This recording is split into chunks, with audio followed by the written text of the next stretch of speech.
And can you believe it, listeners? It is time for another guest. We are spoiling you. This week, we are joined by podcaster, author, football fan, Stuart James Quigley. He has a book coming out later next month, in June. Is that next month now?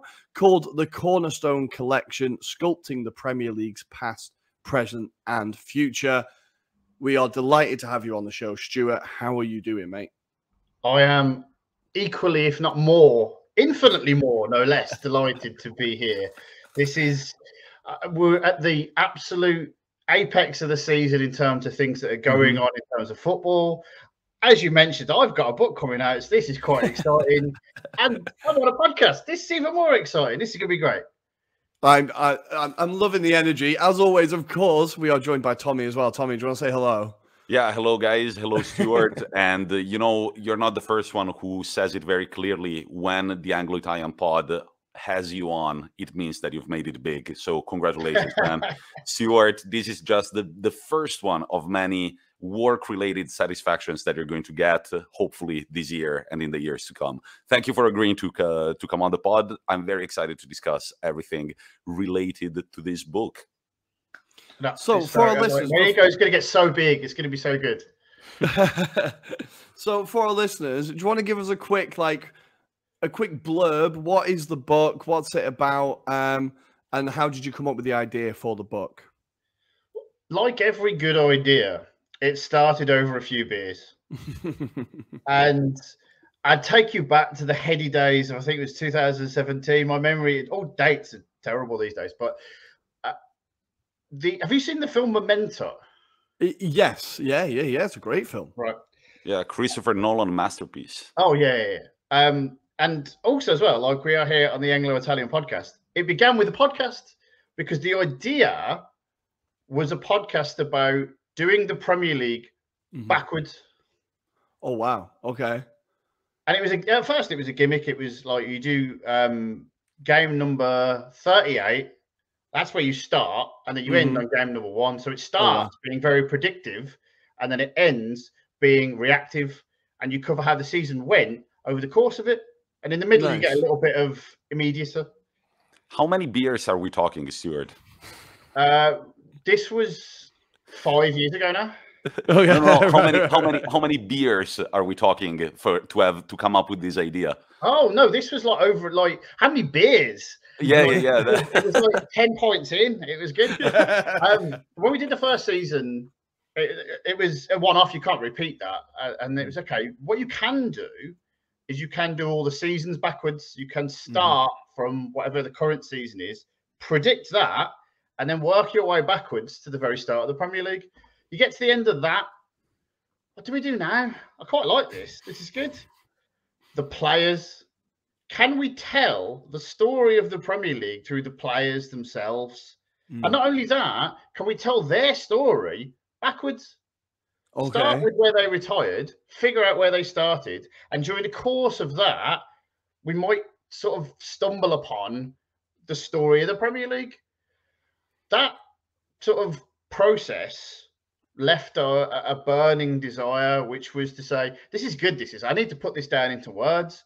And so last year, with that season of the podcast already like set in stone, I turned to Pitch Publishing, the geniuses at Pitch Publishing, and said, let's make this a book. Let's do this as a full story.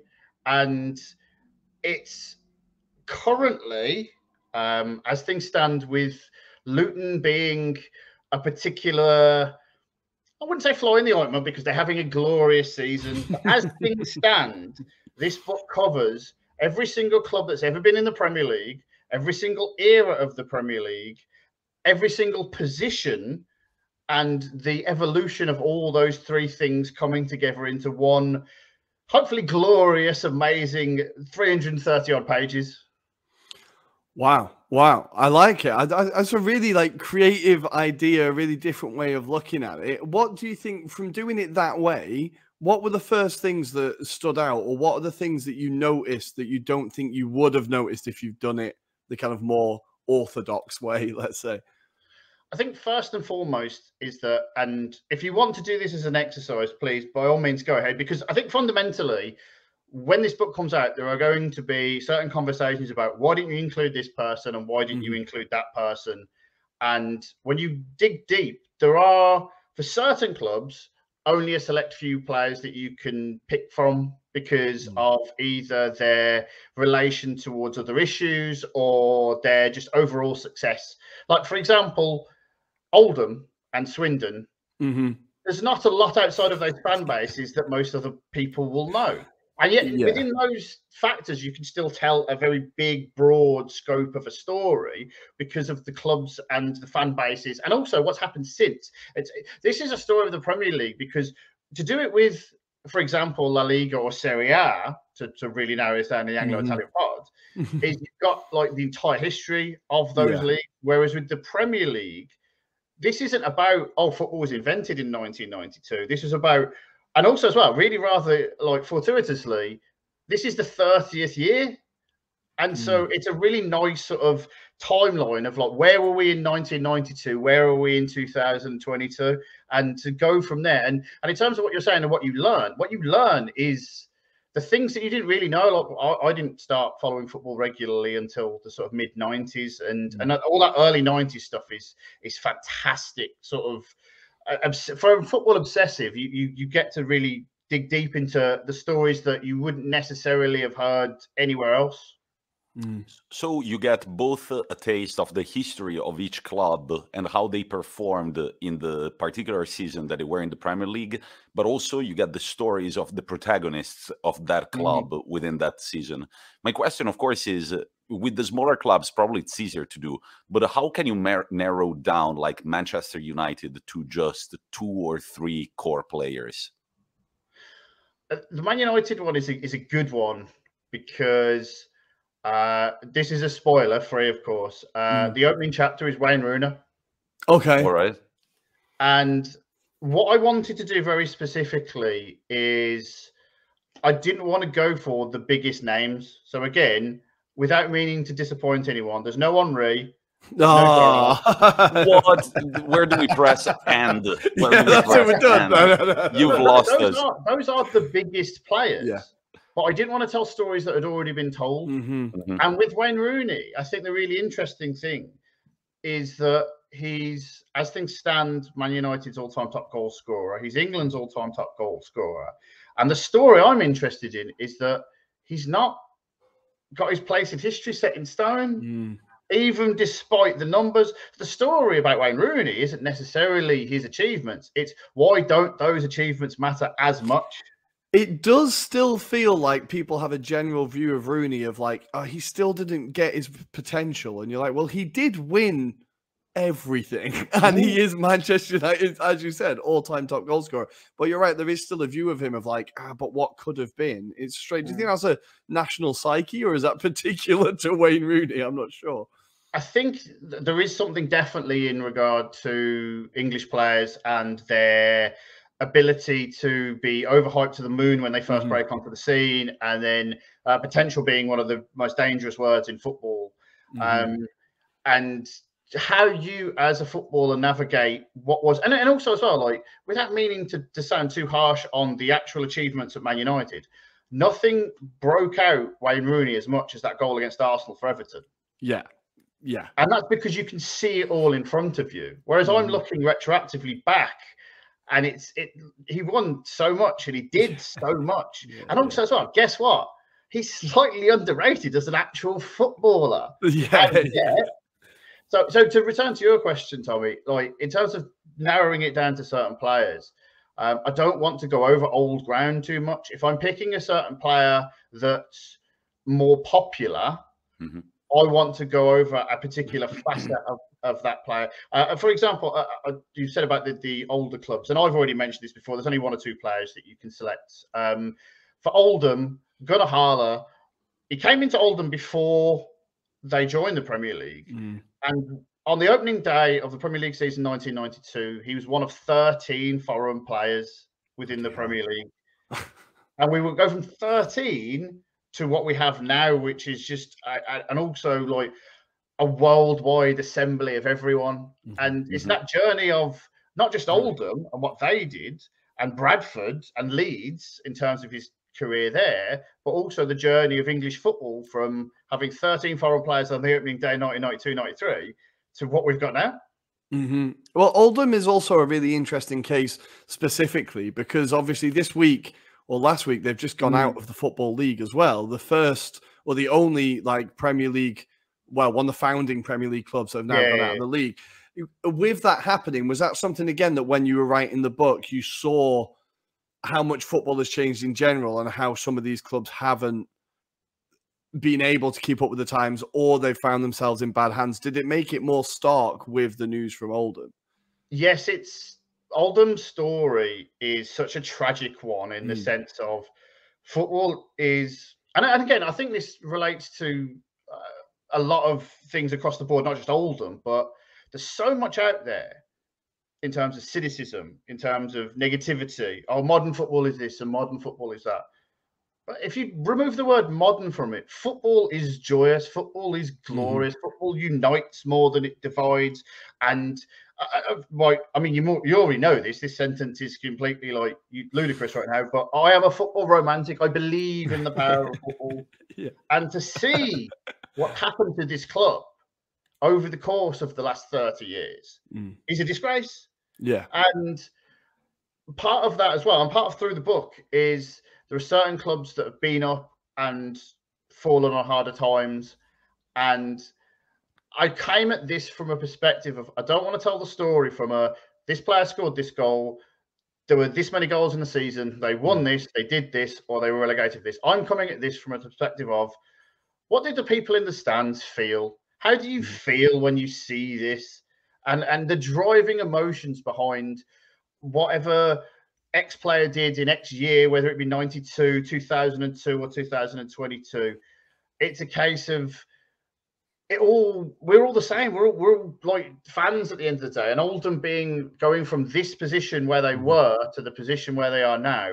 I'd like to think that every club has its day. You don't just get one day either. No. And hopefully things can turn around for them in the future.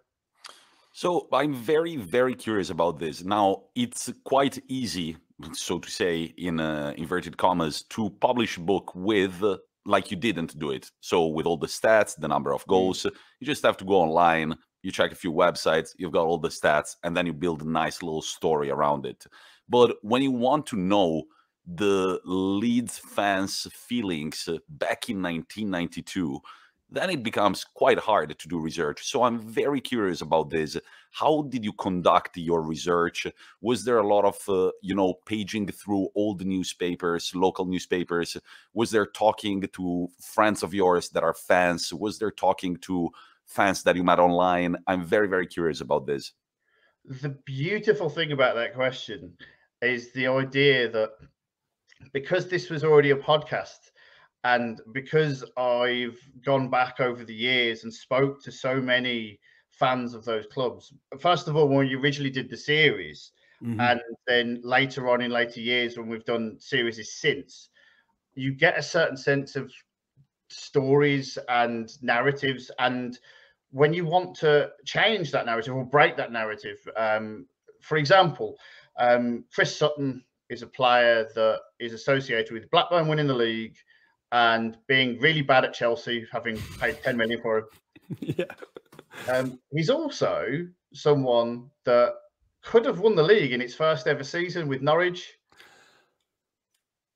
And that was when they were like third with a negative goal difference somehow, right? I think I remember that. I wanted to know there are certain players where you have to sort of, because you've only got 45 chapters to cover 50 teams. So there are certain players that can cover a lot of ground, and there are certain players that can cover very short ground. So like there are a few chapters where it's effectively about one club and it's the story of one club. And you go into their history, you talk to their fans, as you say, go into forums and go back in terms of like when these players may have been transferred and they may have upset the fan base and whether that's true or not, or whether it's a myth or not. And one of the things that I like about Premier League history is it's got this like sort of running I think all football history does have this to a certain degree. It's a running sort of story, and yet within that story, there's always about 3 or 4 more that, if you look, you can find. Yeah, look, another thing, we were talking about it with Rory off mic. Like, we love talking about football, but at the end of the day, there is what we talk about is just the tip of the iceberg. We don't know what's going on in the locker room. We don't know what are I don't know, right now all our eyes are on Salernitana possibly staying up in Serie A. Like, we don't really know. I don't know anybody from Salerno. I don't really know in depth what the people from Salerno were feeling at the beginning of the season, how they're feeling now. So it's very interesting what you did, actually going back to tracking back those emotions that the people involved were feeling. And it's not an easy research to do. How long did it take you? Well, like I say, the full year of doing the podcast was one thing, but every time since, going back to every interview that the players themselves did, and looking at their emotions and their stories and sort of how they want to tell their stories as well. There's a couple of players, I won't go into too much detail, but there's certain stories that I find particularly interesting, but they've said in previous interviews that they don't want to be talked about. And I won't name the guy, but there's a player who his father died while he was playing for a certain club, and he was in the reserve side. And he had every right to just skip the reserve game and go be with his family. And the process of grief is so different for every human being. And I think this is what I wanted to drill down in as well. I wanted to get human stories within these unbelievable superstars that we put on a pedestal. And he played this reserve game when he had no right to, because that was his way of dealing with it. And me personally, that really resonated with me, because I have a very similar experience with a family member passing away, and myself wanted to play football because football is that escape, whether it's just a weekly 3 o'clock, I want to try and like ignore work for the last 7 days, or whether it's something actually a bit more deeper. I've tried to sort of, the game itself is simple, life is complicated. I like that a lot. I like that a lot. So with it, like, obviously, like, that story really connected with you. Were there any stories that like kind of surprised you, or you found that you were like, oh, I didn't think I would be that interested in this aspect of Swindon or whatever? Was there any stories that really jumped out to you? Well, first of all, the discovery of certain information that I wasn't aware of. Like, there's so much to learn about football, and not just football before, rather up until 1992, but before that as well. Like Swindon, I didn't know they had their one season in the Premier League. They were relegated with having conceded 100 goals, but they should have been up a couple of seasons before, and they were denied promotion because they ended up having to admit to, I think it was something in the region of like 35 out of 46 breaking regulations, in terms of like, there was so much financial stuff going on there that not only were they denied promotion, I think they might have even been relegated to Division 2. And then they managed to, that potentially may have been suspended of a course, but like within a couple of years, and then obviously they go up. And I think this is one of the things that I find fascinating, is that especially in the early years, there are so many jumping off points where everything could have been so much different. Swindon come up to the Premier League, and Glenn Hoddle goes to Chelsea. If Glenn Hoddle stays at Swindon, I can't say they stay up, but it certainly would have been different. Same club, same team. Jan Fjortov comes in and starts scoring after Christmas. If he'd started scoring for the whole season, then what might have happened there? And there's so many what might haves, and how much different the Premier League could be. And the best thing about it is that because you've got a 30-year period to choose from, it centres around the 2000 to 2005 mark, because the first 10 years of the Premier League are so much different to the rest of it that it's fascinating how it evolved, and it was such a slow process of change during those first 10 years. And then after that, it's on absolute light speed. Going back to what you said of how many things could have been, there was a history teacher of mine when I was in middle school. I will forever remember this sentence. I cannot get it off of my head. She said, history is made of howevers, you know? So this could have happened. However, these other things happened. And if you look at all the howevers in football, it's ridiculous. Because you could say history is made by ifs. I've thought about it so long, but in the end, it's history is made of howevers. You know, that thing didn't happen because something else happened, right? Oh, well, so cool. And then when you get to the, like I said, the early 2000s, the start of that decade, you've got two teams in Arsenal and Man United who are heralded, unbelievable. The treble winners, the 1999, unbelievable Man United side. And then you go to the invincibles of Arsenal. And in between that, there's a couple of sides below them that are bubbling. And one of them just completely takes English football by the scruff of the neck and leaves Man United and Arsenal aside completely. No spoilers on who that is. Well, so that is when you're centering around that point, like you said, the 2005 mark, that is when the league completely transformed. Yeah. You're right. Like, yeah, Arsenal and Liverpool had gone from kind of like being fairly self-sustaining and financially dominant, but not to the point then. Do you think that is the moment like the Premier League peaked, or do you think the peak was later on? It might be quite a difficult question to answer because obviously it's subjective, but do you think, when do you think like the drama was the highest, or is like that's peak Premier League? Oh, there's a couple of questions in there. I'll attempt to answer them all. I think the peak is now. Yeah. I genuinely think that, and also what I would say, and I think this is as close to a direct quote as I can remember off the top of my head, the present will always be the peak because you're drawing on everything that's come before it. Okay. And there's so much in terms of Wenger comes in the late 90s and revolutionizes the marginal gains, the 5%, the little things that, like, it sounds really stupid now in terms of like, oh, okay, we're just going to do dieting really well. But teams didn't do that.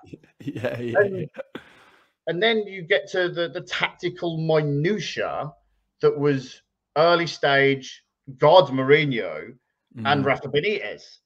And then you get to where we are now with Jurgen Klopp and Pep Guardiola and Tuchel, and like I'd even go so far as to say, like, up until about 6 months ago, before it fell off, Bielsa, and there's so many coaches in the Premier League now that it's a driving force for, and also it's quite cyclical, because what will end up happening is that a side with maybe not necessarily the greatest tactical nous will come along and usurp all this. I mean, he was sacked, so I think this doesn't work as a full comparison, but Sean Dyche at Burnley worked magnificently well for the last 4 or 5 years, just doing the opposite of what everyone else was doing.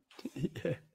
No, that's very true. That's very true. Sometimes, like, yeah, if it's a good idea at some point, it has to remain a good idea for a while, right? It will still work, right?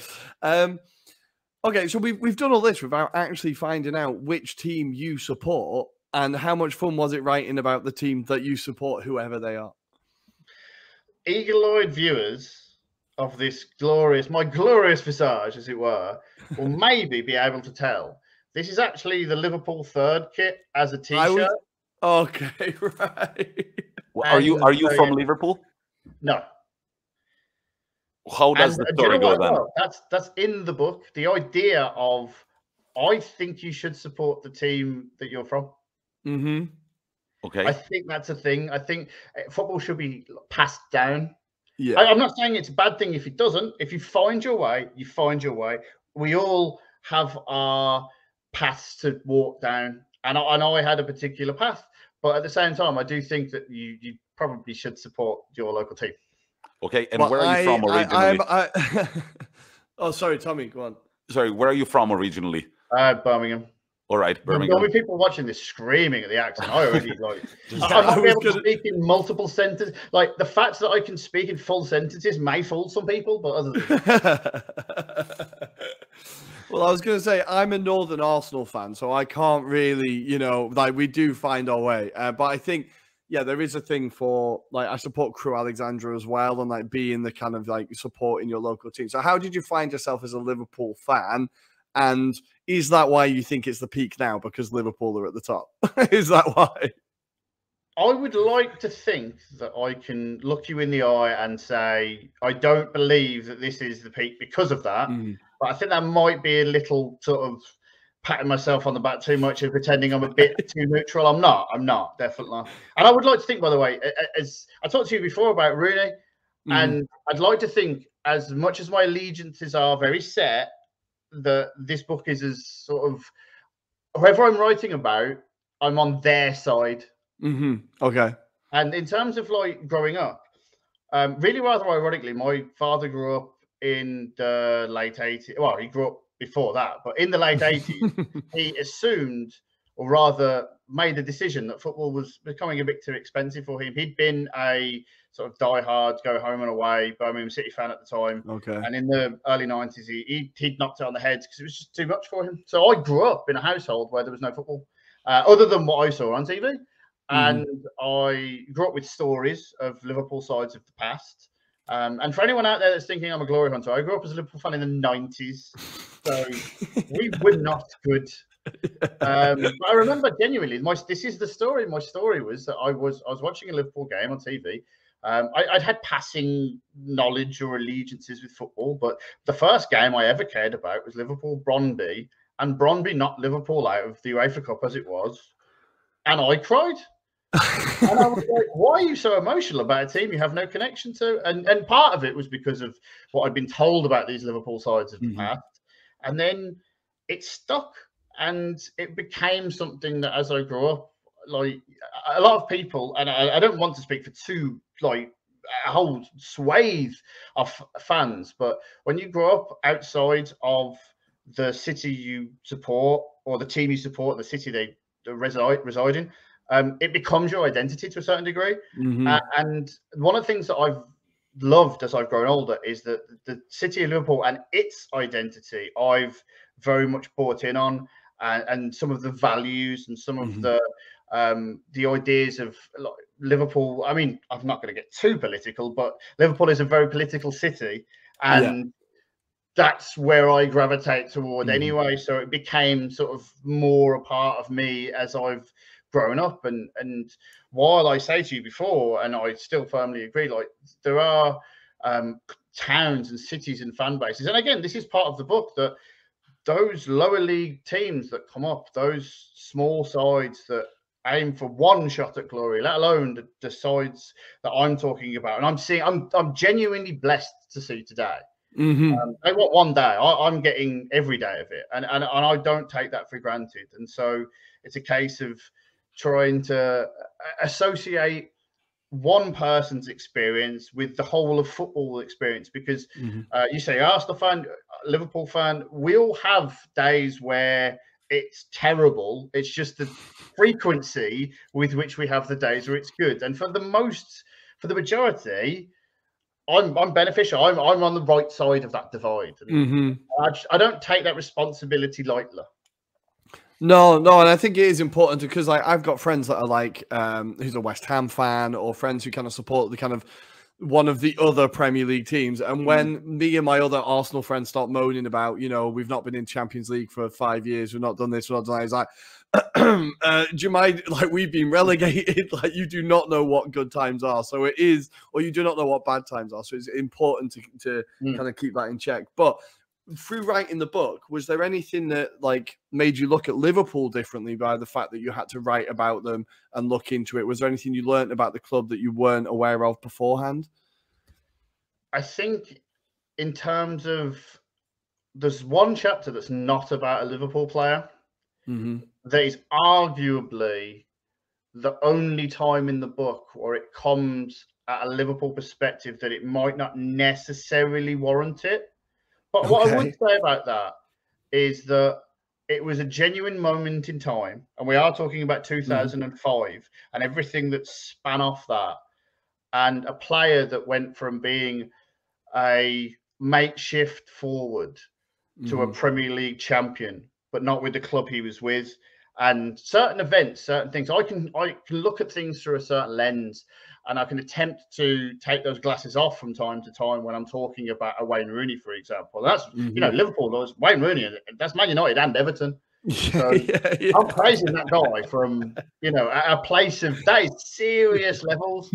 And so there are other players in the book where so especially as well, there are players that played for us in the book that don't necessarily have the greatest of careers and or successes.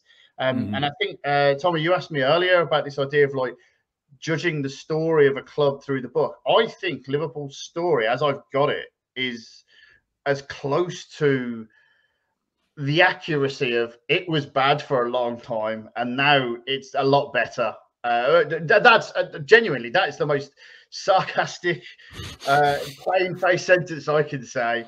But in terms of looking at Liverpool, I think I'm trying not to look at it through the eyes of a fan, but at the same time, you can't not. And that's that. I think, along with a lot of football commentary these days, it's something that's either slightly missing or something that's maybe tried too hard to ignore. There's no such thing as neutrals when it comes to this. I would rather know, if we take Jamie Carragher and Gary Neville's the perfect example, I know from where their biases come, and I rather would know from where their biases come, because it makes it easier to work out what they're saying. Whereas you've got, and I don't mean to drag on the guy too much, but Martin Tyler, he's supposedly neutral, and everything he comes out with, I think, is one thing or another. Like, if a Man United fan says a Liverpool thing is good, then I know it's really good. Yeah. Like, there should be more bias in football. Don't shy away from this idea of neutrality and oh, we have to be professional. And to the degree where,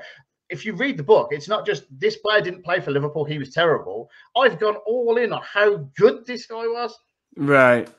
I think you're right. There has to be, like, it is what makes us love the game, is the tribalism and the bias and the kind of maybe not the objective opinions, right? But part of the book is talking about the future of the Premier League as well, right? And where you think it could go. What were your kind of, without too many spoilers, what do you think the future of the Premier League kind of lies? I think in terms of certain players, whether it be their, I wouldn't say destiny, that's a bit too extreme, but there's one very specific player in the book who, let's just say, had a very sour end to Euro 2021. I very nearly said 2020 there. And he couldn't convert from 12 yards, shall we say. There could be one of three. And his career, like the path that we talked about throughout this podcast, in terms of whatever your path may be, it lies ahead of him. There's another player that plays for Manchester City who has been, I wouldn't say a bit part player, but a utility player. He comes on, he does his part, and he had no right to be a part of this Man City side. And what will happen to him in the future? What will happen to Man City in the future? And also, as well, within that, what happens to teams bringing players through? Because the way that a side at the top will be able to bring kids in versus the necessity and the almost trepidation that teams lower down can bring players through is just sort of, you can talk about the future when you know it's set. There's one player in there that might not really play Premier League football from now on, but he plays for Brentford, and his story and their story is as valid and as good as any other team that's come up and had their moment. I wanted to ask you another thing. We are going to, since it's the Anglo-Italian pod, we also have a question related to an adventure that you lived in Italy. So I'm going to ask you about that experience. You can tell our listeners about it. And then, since you sound knowledgeable about other national football leagues, I wanted to ask you, I'm not a so-called Prem head, but I thoroughly enjoyed the Premier League, and I do think it is the best league to watch. So if I was to reel in an American friend of mine who does not watch soccer, as they call it, I would put on definitely a Premier League game or a Championship game. Definitely not a Serie A game. What do you think? What do you think makes Premier League football so much better than other leagues? I think I said to you before about I couldn't, or rather I didn't, talk about the numbers of these players. There are numbers in there, there are stats in there, but when you talk about the Premier League historically, I think, and I am almost certainly going to get this number wrong, there have been, in English top flight, so removing the 1992 barrier, somewhere in the region of 30 teams that have ever won the top flight in England, maybe slightly more, maybe slightly less. In Italy and in Spain and in Germany, I believe it's all under 10. Yeah, no, definitely under 10. In Italy, maybe, yeah, it gets close to 10, maybe 11. I don't know. But yeah, not much more than that, yeah. English football works because it's hierarchy, because it's pyramid. And that's one of the other things that I wanted to try and illustrate in the book as well, is that with certain teams that you might think, oh, well, they were in the Premier League once and they don't matter now, or they have very little relevance to today. The 92 is the Premier League. The Premier League exists at its top of the tree and as its like crown on the jewel because of everything below it. And I go right the way down to grassroots level when I say this, because you said about if you wanted to talk to your American friend about football, you'd say maybe the Premier League or maybe the Championship. The Championship is the 5th most supported league in Europe in terms of fan attendances. But it's also insane. Every game is just like just sit down and you don't know what is going to happen, but you can be sure that it's going to be plenty of goals bagged in both ends. The sheer amount of history that every team in this division and below has with every other team in this division and below, it would be I've done it for the last 30 years in this period. To try and do it for all of English football would be nigh on impossible. Absolutely. Well, I think it is something that stands out between English and Italian football about the lower leagues and like the standards and stuff. So how on earth did you find yourself watching Carpi finding their way into Serie B?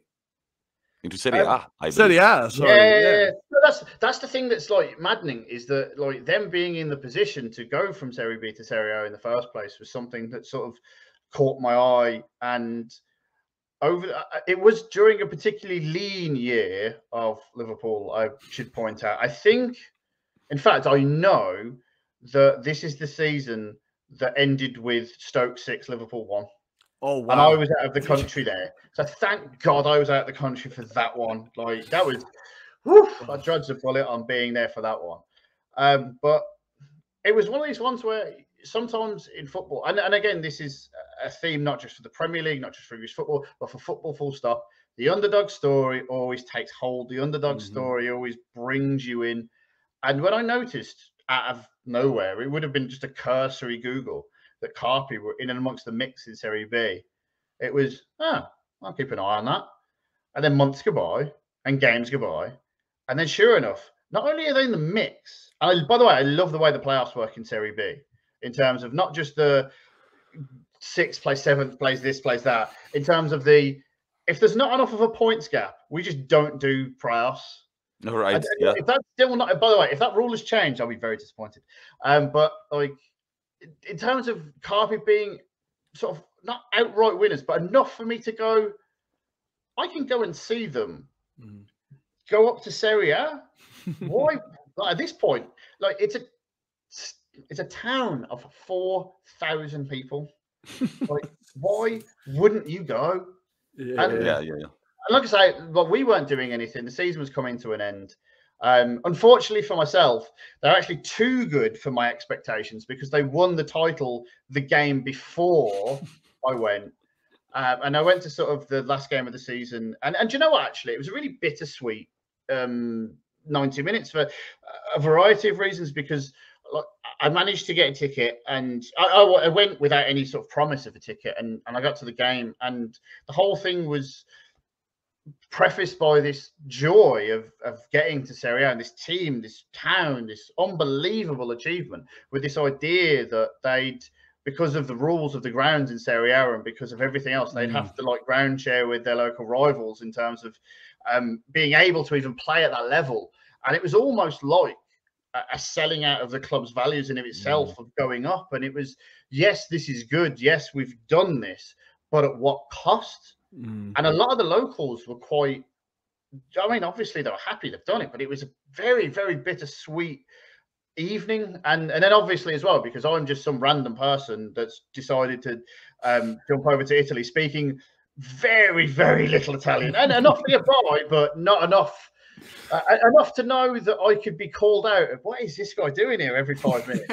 But it was like being the group I went with, friends for life, and when there were people coming up. This is what, do you know what as well? This is why I love Italian football and I love Italy, because when after the game, I was sort of being dragged here and there by people that were just fascinated by the idea that I was there. The hospitality was amazing. I didn't have to buy a drink all night.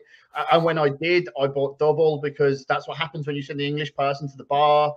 And it's Very good point. For me, that is football. That was that connection. That was that, you know, yes, there is the tribalism. Yes, there is the idea that we are set apart by the teams and the colours and the places that we live and the borders that exist. But at the end of the day, like, these are people that I share very little with in terms of common language, and yet we shared that.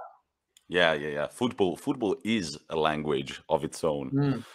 Beautiful stuff. That's very interesting and exciting. Can you tell us exactly what the title? I don't know if we've covered the title. The title. I think I mentioned it once, but not enough. Definitely not enough. So we are going to give you time right now to actually go on and do a promo about your book. When is it coming on? Where can we find it? Etc. etc. We'll let you go. Sure. As a big wrestling fan, by the way, when you say cut a promo, that is the dangerous word.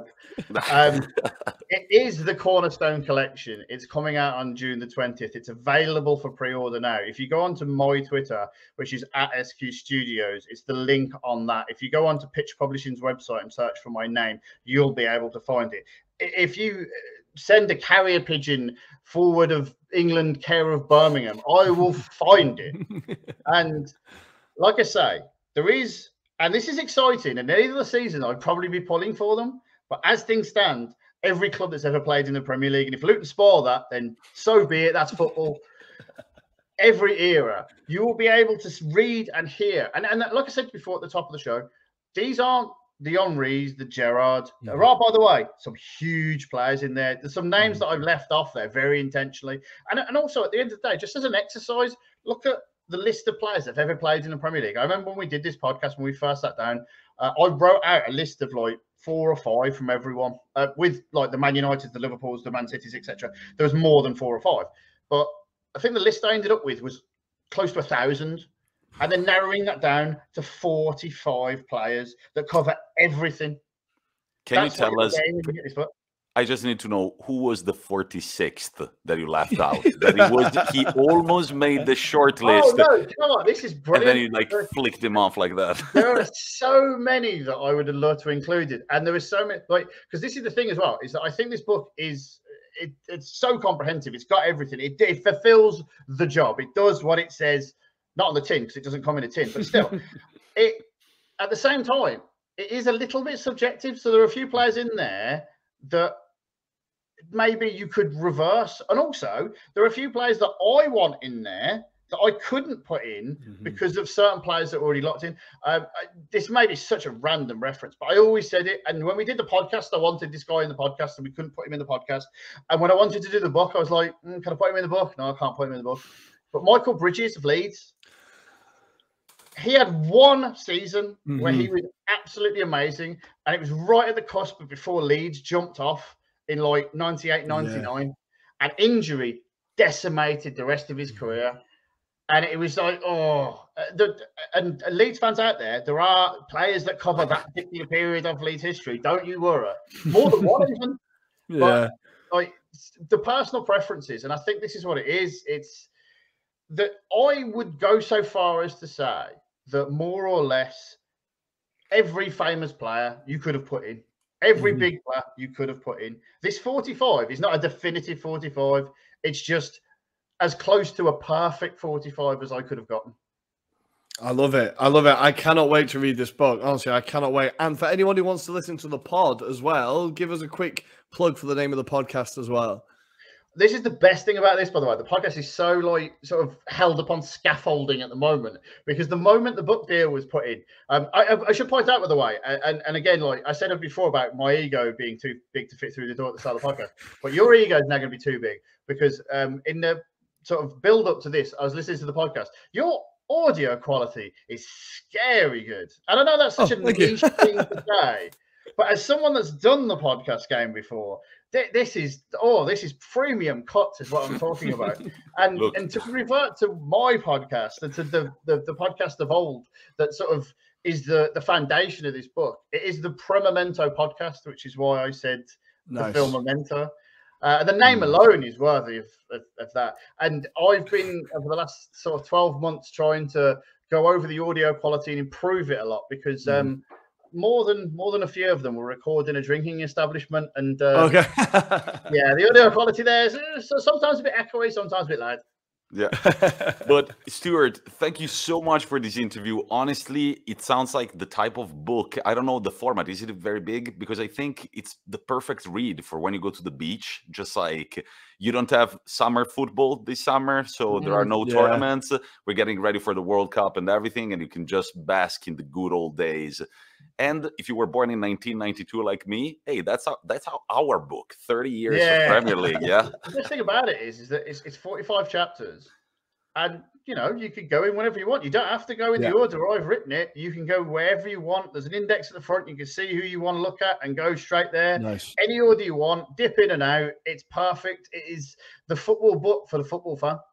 Beautiful. Guys, it's got an index. Just go and buy it. Better than that.